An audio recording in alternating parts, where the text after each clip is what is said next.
arguing that while all food additives aren't proven to cause cancer, the usage of certain artificial preservatives in meat products have been linked to certain cancers, especially colon and rectal cancers. According to the National Cancer Institute, worldwide cancer cases are projected to increase a massive 50% from 2012 to 2030. That's an increase of 7 million diagnoses. You think to yourself, how is this possible? We live in a world where modern science has shown us the typical dangerous carcinogens and additives to look out for. Smoking, drug and alcohol use, a sedentary lifestyle, and the list goes on. But what if the danger was lurking even in a major staple of all of our diets?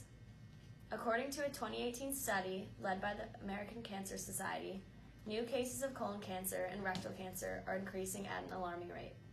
But not for the demographic you'd assume. It was found that those born in 1990 have double the risk of colon cancer and quadruple the risk of rectal cancer than those born in 1950. It may even surprise some of you that colorectal cancer is the second leading cause of cancer deaths in the United States and will cause about 50,000 deaths in 2016, according to the American Cancer Society. Some consider processed meats to be so dangerous that the nonprofit organization Center for Science and the Public Interest has in the past demanded the former Secretary of Agriculture to require the use of a warning label on processed meats, stating, USDA warning, frequent consumption of processed meat products may increase your risk of developing cancer of the colon and rectum. To protect your health, limit consumption of such products. This demand was endorsed by a dozen leading nutrition and epidemiology experts. Many risk factors can be associated with a rise in colorectal cancer diagnoses, but arguably the most important risk factor to be aware of is processed meats filled with additives and preservatives. According to Jeff Cronin, contributor for the Center for Science and the Public Interest, the International Agency for Research on Cancer, American Cancer Society, and the World Cancer Research Fund all cite studies that found there was an 18% increased risk of colorectal cancer for every 50 grams of processed meat consumed daily. To put that into perspective, a typical serving of ham, sausage, bologna, etc. is just 55 grams or only 2 ounces. What has happened to meat processing that has begun to pose such an adverse risk, you might ask? In the past, natural substances such as vinegar, salt, sugar, and spices were used to preserve meats. Today, there's more reliance on the artificial preservatives and additives, which can be toxic and cause life-threatening impacts on our health. Various researchers have reported the following as artificial preservatives found in meat and other dangerous food products. Nitrates, which are found in cured meat and vegetables. The U.S. Environmental Protection Agency notes that consumption of nitrates may be linked to an increased risk of cancers, such as leukemia, brain tumors, and nasopharyngeal tumors. In 2012, it was found that American women with the highest dietary nitrate intake had a 31% greater risk of ovarian cancer than those women with lower nitrate intake. Benzoates, which are found in most salami and sausage and even in chewing gum and chewy sweets. These everyday food items contain this artificial preservative, which has been shown to pose a small risk of cancer, including leukemia. And lastly, sulfites, which are found in sauerkraut and dried fruits and destroy vitamin B1 content. These artificial preservatives are placed in everyday food items that are being consumed without consumers having this knowledge of what they are ingesting into their body and the side effects that can have long-term effects. Although the above data may seem inconclusive, the preservatives being used in processed food has been shown to increase the likelihood of colon cancer in younger adults. There are many outside factors that can also pose a threat and increase this likelihood. Yet, it's important to know that in decreasing the use of preservatives in your food, you'll be able to lower your risk. Arguing that food additives and preservatives cause cancer is not merely a fear-mongering tactic to use on the public, but instead it is a responsible warning for the way we treat our bodies and choose which foods we let into our diet. While certain preservatives and additives are helpful to the shelf life of foods and help protect us from dangerous bacteria, it is also important to be aware of the negative effects that they can have on our health. It is ultimately up to the consumer to make this decision. Are processed meats packed with preservatives and additives truly worth the temporary enjoyment, or does the possibility of increased cancer risks steer us away for good? The choice is yours.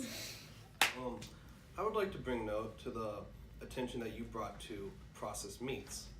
When looking at the data given by the Cancer Council of Washington, They said that evidence suggests that most additives and preservatives themselves are not in fact cancer-causing.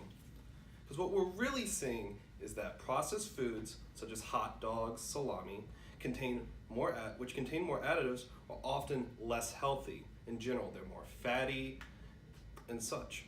And obesity is a major cause of cancer. What we're seeing here is correlation versus causation. Processed meats are correlated, not necessarily causing the cancer. Also, I'd like to bring attention to sweeteners, which a lot of people would say are causing cancer as well, such as aspartame, saccharin, and sucralose.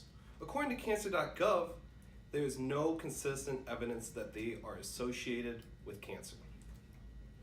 A lot of these studies that are for these preservatives and such are just horrible, such as the aspartame one, where tons of aspartame were given to these rats. Nobody would have that much aspartame in their daily dose. Not only that, but the fact that there are only rat studies for a lot of these additives just shows that there's not enough evidence to suggest that they cause cancer.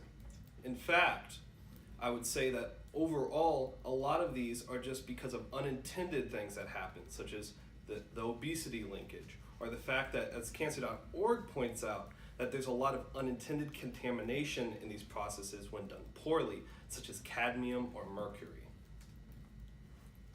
So I think first what you have to do is you have to define what a food additive actually is. The European Community legislation states that food additives are any substances not normally consumed as a food in itself. However, food additives do not include any potentially harmful substances added to food by accident. So for example, drugs given to animals before collection for human consumption. People don't generally take into account other substances that may be present in food by accident that could be causing diseases and cancer as opposed to food additives. Second, there is a distinction between natural substances that are food additives and those that are synthetic. According to the British Medical Bulletin, because of that distinction, you cannot classify all as detrimental. A lot of other factors also play into these associations of disease and cancer with food additives. Other factors include lifestyles, diets, and genetics. Genetically, someone could have acute reactions to some substances and potentially none to others. There's also an argument over that it is not the additives itself that cause cancer, but it is the additives mixed with other substances already present in those foods.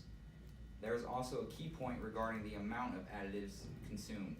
Like said before regarding the rat experiments, given large amounts of anything can lead to health problems and even disease.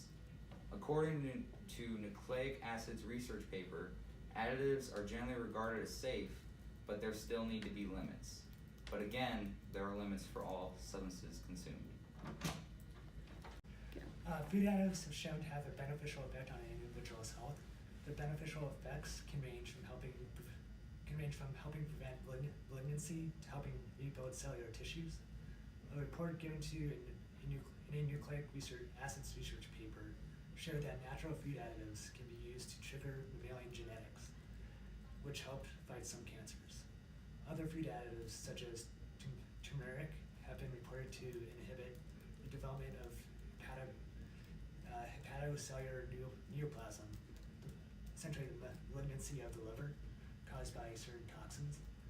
It was reported by the Egyptian Journal of Histology that when injected with curcumin, a food additive, it can reverse the histological effects of MSG within the retina of the eye.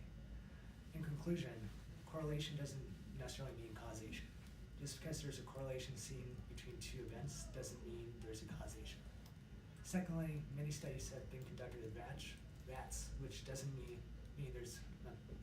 which doesn't necessarily translate to humans, in that many foods contain additives. Secondly, many studies have been conducted with rats, which doesn't necessarily translate to humans, and that many foods that contain additives tend to be unhealthy. These unhealthy foods are a major cause of obesity, which puts a person at a higher risk of cancer. Also, a major component to cancer is an individual's genetics and lifestyle, with additives having a bigger effect on some people compared to others. Lastly, food additives